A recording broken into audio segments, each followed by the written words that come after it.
A peste negra e o nascimento da modernidade. O Mediterrâneo de outubro de 1347 cheirava a especiaria e sal. Os cais de Messina, na Sicília, acordavam com o barulho conhecido dos portos prósperos. Cordas rangendo, madeira batendo contra pedra, homens gritando instruções em dialetos que se misturavam ao vento.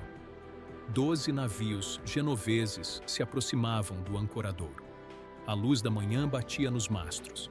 As velas estavam arriadas. Quando os vigias do porto viram os marinheiros no convés, pararam. Alguns estavam caídos. Outros se moviam com dificuldade, com o rosto coberto de manchas negras, tumores inchados sob a mandíbula e nas axilas. Alguns do tamanho de uma maçã. Vomitavam sangue nas tábuas do deck. Os navios atracaram assim mesmo. O que estava dentro deles também. A Europa de 1347 era um continente que acreditava conhecer o mundo. Havia sobrevivido a guerras, a fomes, às invasões das estepes. A igreja organizava o tempo. Os reis organizavam a terra. Os médicos consultavam Galeno e Hipócrates, com a confiança de quem possui respostas para tudo. Mas aqueles 12 navios carregavam algo que nenhum mapa havia registrado. Algo para o qual não existia palavra em nenhum idioma europeu. E nenhuma prece iria deter. A Europa que existia antes daquela manhã nunca mais voltaria a existir. Para entender o que foi a peste negra, é preciso primeiro entender o que ela encontrou. Entre os anos 1000 e 1300, a população europeia havia mais do que dobrado. Chegara a aproximadamente 75 milhões de pessoas. Paris tinha talvez 200 mil habitantes. Florença e Veneza pulsavam como centros de comércio e inovação. As catedrais subiam. As universidades surgiam. São Tomás de Aquino havia morrido há menos de um século, deixando uma arquitetura intelectual que parecia inabalável. Mas aquele mundo escondia fraturas profundas. Entre 1315 e 1322, uma série de colheitas catastróficas, a chamada Grande Fome, havia matado entre 10 e 15% da população do norte europeu. Os corpos estavam enfraquecidos, as reservas esgotadas. O sistema imunológico coletivo de uma civilização inteira estava comprometido muito antes de qualquer navio chegar a Messina. A peste negra não atacou uma Europa saudável, atacou uma Europa que já estava no limite. A história real começa não em 1347, mas provavelmente na década de 1330, nas estepes da Ásia Central, nas proximidades do que hoje é o Quirguistão. Inscrições em pedra encontradas em necrópolis às margens do lago Issyk-Kul, datadas de 1338 e 1339, registram uma epidemia misteriosa, sem nome. A bactéria Yersinia pestis viajava nas pulgas que viviam nos ratos que habitavam as caravanas que percorriam a Rota da Seda. Ela não tinha intenção, não tinha estratégia, apenas se reproduzia. E o mundo estava conectado demais para contê-la. Em 1346, o general mongol Janibeg Khan sitiava a cidade genovesa de Caffa, na Crimeia. Quando a doença começou a dizimar seu exército, ele tomou uma decisão que entraria para sempre na história da guerra. Ordenou que os cadáveres contaminados fossem catapultados com trebuchets para dentro dos muros da cidade sitiada. Os mercadores genoveses que sobreviveram e fugiram por mar carregaram sem saber a morte nos porões de seus navios. E os navios chegaram a Messina. Daí em diante, a doença não respeitou fronteiras nem hierarquias. Em janeiro de 1348, havia alcançado Marsella. Em março, estava em Gênova e Veneza. Em junho, em Paris. Em agosto, desembarcava na Inglaterra pelo porto de Meucombe, no condado de Dorset, trazida por um navio vindo da Normandia. Em 1353, havia varrido praticamente todo o continente europeu. Não foi apenas uma epidemia. Foi 3 doenças ao mesmo tempo. A forma bubônica, a mais comum, matava entre 30% e 75% dos infectados em menos de uma semana. Os bubões, tumores negros que surgiam nas virilhas e axilas, podiam crescer até o tamanho de uma maçã. A forma septicêmica, em que a bactéria invadia a corrente sanguínea diretamente, era quase sempre fatal em questão de horas. A forma pneumônica, transmissível pelo ar, transformava cada tosse em sentença para quem estava por perto. As cidades medievais eram armadilhas perfeitas, sem esgoto, sem noção de contágio, sem controle de ratos. Ruas estreitas onde os mortos eram deixados junto às portas para que outros os recolhessem. Às vezes, ninguém vinha. Giovanni Boccaccio sobreviveu à epidemia em Florença e descreveu o que viu. Pais abandonavam filhos, filhos abandonavam pais. Os cães rondavam os cadáveres nas ruas. Os padres que vinham administrar os últimos sacramentos morriam antes dos doentes. Os vivos não tinham mais força para enterrar os mortos. Jogavam os corpos em valas coletivas, camada sobre camada, cobertos de terra como quem esconde uma vergonha. O cronista florentino Giovanni Villani havia dedicado sua vida a documentar a grandeza de Florença. Em 1348, sua escrita simplesmente parou no meio de uma frase. Ele havia morrido enquanto escrevia. Enquanto a doença avançava, os mais instruídos do continente tentavam explicar o inexplicável. A Faculdade de Medicina de Paris, a mais prestigiosa instituição médica do mundo ocidental cristão, publicou, em outubro de 1348, um documento encomendado pelo rei Filipe VI. A conclusão dos doutores: a epidemia havia sido causada por uma conjunção de Saturno, Júpiter e Marte em 20 de março de 1345, no signo de Aquário, que havia corrompido o ar. A solução prescrita era evitar banhos, não se exercitar demais e queimar ervas aromáticas. Era um diagnóstico astrologicamente elaborado e humanamente inútil. Guy de Chauliac, médico do Papa Clemente VI em Avignon, contraiu a doença em 1348 e sobreviveu. Seu relato posterior é notável não pelo que explica, mas pelo que admite. Os médicos de sua época não sabiam o que era aquilo. Eram incapazes de tratá-la. Muitos simplesmente fugiram. Guy de Chauliac ficou e documentou o fracasso total da medicina de sua época diante do invisível.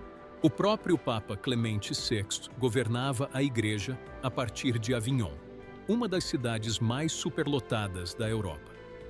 Quando a peste começou a matar cardeais em série, ele se refugiou isolado no Palácio dos Papas, mantendo-se entre 2 enormes fogueiras acesas, dia e noite, para purificar o ar. Acidentalmente, as chamas afastavam as pulgas. Provavelmente, salvaram sua vida. Enquanto isso, no mundo fora dos palácios, as populações buscavam culpados onde pudessem encontrar. Os judeus, já marginalizados em toda a Europa cristã, foram acusados de envenenar os poços. As acusações começaram em Savoia, em julho de 1348, sob tortura. Em 14 de fevereiro de 1349, na cidade de Estrasburgo, às margens do Reno, cerca de 2.000 judeus foram queimados vivos. Um massacre ocorrido antes mesmo que a peste chegasse com força total à cidade. O ódio viajou mais rápido do que a bactéria. Em Erfurt, Würzburg, Frankfurt, Colônia, Basel, por toda a faixa do Reno e além, Comunidades inteiras foram exterminadas. O Papa Clemente VI publicou 2 bulas protestando contra as perseguições. Foi ignorado. Em paralelo, grupos de homens, às vezes centenas, às vezes milhares, marchavam de cidade em cidade, açoitando seus próprios corpos com flagelos de couro até o sangue, cantando hinos de penitência, acreditando que somente a autopunição extrema poderia aplacar a ira divina. Os chamados flagelantes reuniam multidões em praças públicas, compartilhavam instrumentos cobertos de sangue. Paradoxo cruel. Ao se concentrar em multidões e ao tocar os mesmos objetos contaminados, aceleravam a própria doença que tentavam deter. Entre 1347 e 1353, a Europa perdeu entre 30% e 60% de sua população total, em menos de 6 anos.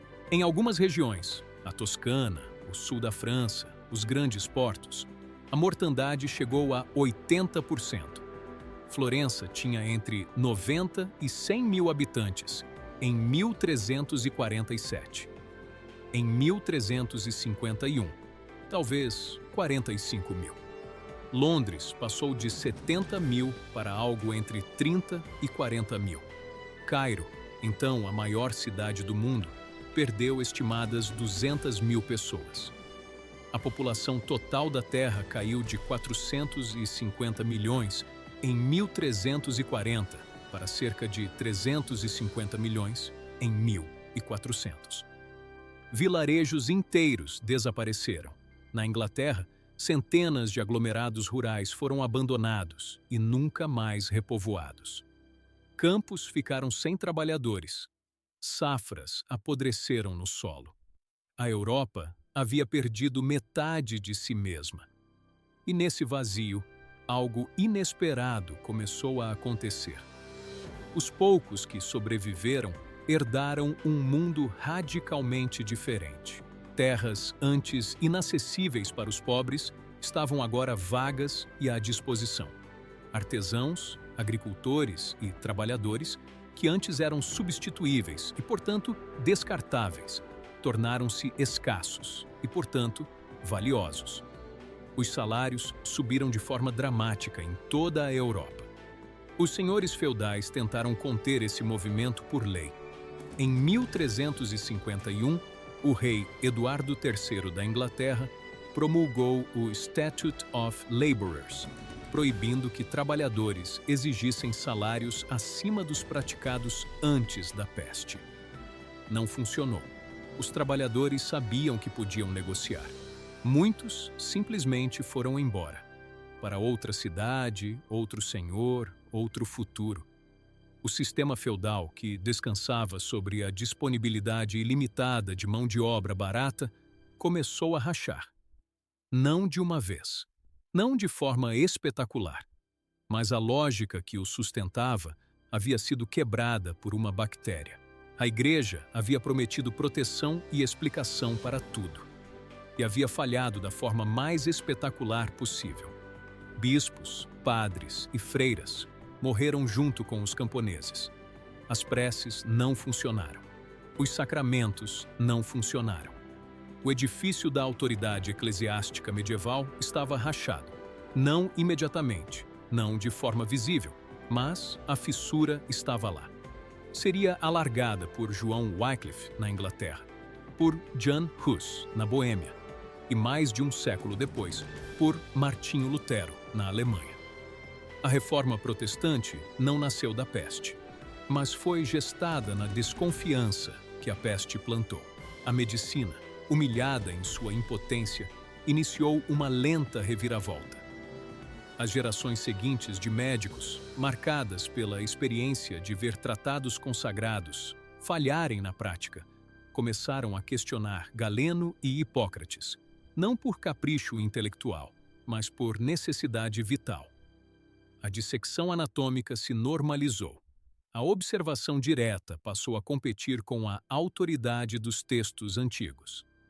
Esse impulso, ainda embrionário, alimentaria o que viria a ser chamado de renascimento científico.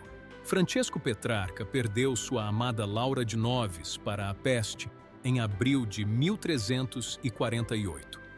Em carta a um amigo, escreveu que a posteridade não acreditaria no que havia acontecido. Petrarca é considerado o primeiro humanista europeu, o primeiro intelectual a olhar para o passado greco-romano não como algo a ser reverenciado e repetido, mas como algo a ser estudado com distância crítica.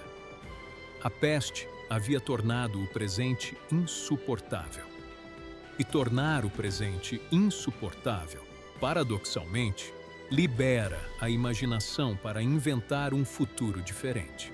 Os filhos e netos dos sobreviventes de 1347 foram os que encomendaram as pinturas de Botticelli, as esculturas de Ghiberti, os palácios de Brunelleschi. A concentração de riqueza nas mãos de um número menor de herdeiros, efeito direto da mortandade em massa, combinada com a revalorização da vida humana diante da fragilidade demonstrada pela peste, criou o solo cultural em que floresceu a ideia de que o ser humano era o centro e a medida de todas as coisas. O humanismo renascentista é, em parte, uma resposta psicológica e civilizacional ao trauma do século XIV.